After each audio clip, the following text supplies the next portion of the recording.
दोस्तों इतनी easy life style नहीं रही है जितनी पहले थी। अभी महंगाई बहुत हो गई है और ऐसी महंगाई में हम हमेशा सोचते रहते हैं कि पैसे कैसे बचाए जाएं।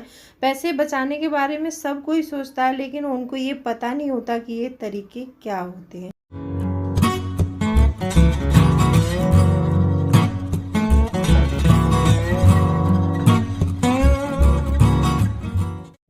Hello friends, welcome back to my channel. कैसे हैं आप लोग? आई होप आप बहुत अच्छे होंगे और सेहतमंद होंगे और आप लगातार मेरी वीडियो के साथ ही बने हुए होंगे। दोस्तों, आज की वीडियो में हम जानेंगे पैसे बचाने के कुछ ऐसे उपाय जो हम सोचते हैं लेकिन कर नहीं पाते, क्योंकि हमको इन गलतियों का पता ही नहीं चलता है कि हमें करना क्या है और कैसे अपने पैसे को बचाना है। दोस्तों, ये 5 पॉइंट्स मैं बताऊंगी, बहुत सीक्रेट पॉइंट है, शायद आपको किसी ने नहीं बताए होंगे। तो चलिए वीडियो स्टार्ट कर लेते हैं। दोस्तों, मेरा आपसे एक नम्र निवेदन है, अगर आपने चैनल को सब्सक्राइब नहीं किया है तो सब्सक्राइब कर लीजिए अपने इस चैनल को और बेल आइकन को भी ज़रूर प्रेस कर दीजिएगा, ताकि ऐसी इंटरेस्टिंग वीडियो की नोटिफिकेशन आपको मिलते रहे। दोस्तों, वीडियो पसंद आए तो एक लाइक ज़रूर करना। तो चलिए स्टार्ट करते हैं वीडियो को। सबसे पहला पॉइंट मेरा ये है कि फालतू के खर्चों से बचें। फालतू के खर्चे वो होते हैं जिनको हम बिना जाने पूछे कर देते हैं और जिनका हमें पता नहीं चलता है कि हमारे फालतू खर्चे हैं क्या, और उनकी हमें ये भी नहीं पता होता कि हम जिन पैसों को खर्च कर रहे हैं वो हमारे किसी काम के पैसे खर्च हो रहे हैं या फिर बिना काम के हो रहे हैं। अब बिना काम के मेरा मतलब ये है कि कुछ ऐसे खर्चे होते हैं हमारी लाइफ में कि हम जिनको कर तो देते हैं, लेकिन उनमें हमारा पैसा पैसा जो है बहुत वेस्ट हो जाता है और फिर हमें समझ भी नहीं आता कि पैसा कहाँ खर्च हुआ और हमने कहाँ कर दिया। जैसे एग्जांपल के लिए मैं बताती हूँ, जैसे मान लीजिए आपने कोई एक ऐप इंस्टॉल करके रखी है अपने मोबाइल में, आप ऑनलाइन शॉपिंग करते हैं या ऑनलाइन कुछ देख रहे हैं। आप क्या करेंगे कि आपको जो जो चीज़ें पसंद आ रही हैं आप उसको कार्ड में ऐड करते जाएंगे और ऐड करने के बाद शायद उसमें से आप ज़्यादा नहीं तो 4-5 चीज़ें खरीद ही लेंगे। आपको वो चीज़ मतलब ऐसे नहीं है कि वो जैसे आपको अभी ज़रूरत है उन चीज़ की, लेकिन शायद बाद में ज़रूरत हो सकती है, लेकिन उस टाइम में जो पैसा हमने खर्च किया वो शायद हम नहीं करते तो भी चल जाता, और आगे भविष्य में जाके हमको ज़रूरत है वो चीज़ें 2 साल 3 साल पड़ी रहेंगी तो वो पैसा ब्लॉक हो जाता है। तो ऐसी हमें सिचुएशन कभी क्रिएट नहीं करनी है कि बिना सोचे समझे हम कुछ भी खरीद लेते हैं।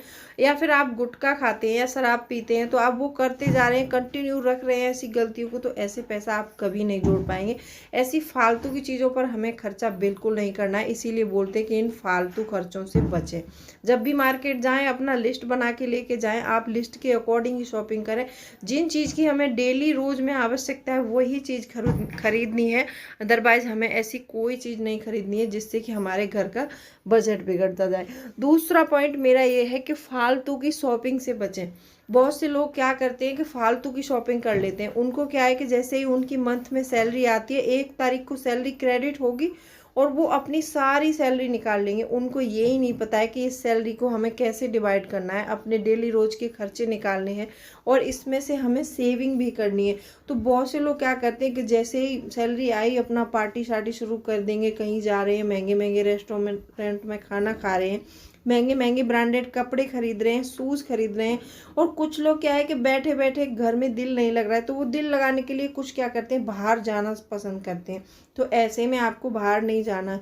एक तो जब भी आपके अकाउंट में सैलरी आती है तो सैलरी को आपको धीरे धीरे करके निकालना है, जितनी आपको ज़रूरत है उतना ही पैसा निकालना है। अगर आपके पास सैलरी का अकाउंट नहीं है, जैसे मान लीजिए कोई प्राइवेट जॉब करता है या फिर आप हाथ में सैलरी लेते हैं, तो वो आपको बिल्कुल नहीं लेनी। कैश में सैलरी कभी ना लें। आप हमेशा अपने पास 2-3 अकाउंट रखिए, जिसमें एक सेविंग अकाउंट रखिए, एक इनकम अकाउंट रखिए और एक अपना एक्सपेंडिचर का अकाउंट अलग रखिए, जिससे आपको अपने जो डेली रोज के खर्चे हैं वो मैनेज करने होते हैं। और हमेशा मैंने बताया है आपको कि फालतू की शॉपिंग से हमेशा बचे। ये ब्रांडेड कपड़े, ब्रांडेड सूट, ब्रांडेड घड़ी, इनसे हमें कभी काम नहीं आने वाला। हमें हमेशा अपने एसेट्स के बारे में सोचना है और इनके बारे में बिल्कुल नहीं सोचना है। मान लीजिए आप एक टाइटन की घड़ी पहनना पसंद करते हैं, टाइटन की घड़ी बहुत महंगी आती है। अगर आप उसी घड़ी को कम लो क्वालिटी में लेंगे और शायद दिखने में ऐसी हो, काम भी उतना ही करेगी शायद जितना वो करेगी, थोड़े 1-2 महीने का डिफरेंस आ जाएगा, लेकिन हमें उससे कुछ मतलब नहीं है। ऐसा ही दिखने वाली अदर चीज़ भी परचेस कर सकते हो तो भी हमारा काम चल जाएगा। तीसरा पॉइंट मेरा ये है कि जो मैं हर वीडियो में बताती हूँ, अपने महीने का बजट बनाएं।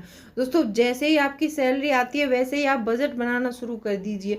आप जैसे सैलरी आई वैसे ही आपने बजट बना लिया, और अपने बजट में सिर्फ उन्हीं चीज़ों को शामिल करना है आपको जो चीज़ें आपके रोज़ के काम की हैं। आपके होम की EMI हो सकती है, रेंट हो सकता है, आपके बच्चे की फीस हो सकती है, आपकी जो दैनिक आवश्यकताएं हैं डेली रोज में, आपकी ग्रोसरी हो सकती है, आपके मिल्क हो सकता है, बिजली का बिल हो सकता है, आपके क्रेडिट कार्ड का बिल हो सकता है। और मैं पहले भी बताई हूँ आपको कि क्रेडिट कार्ड आपको ज़्यादा इस्तेमाल नहीं करना है।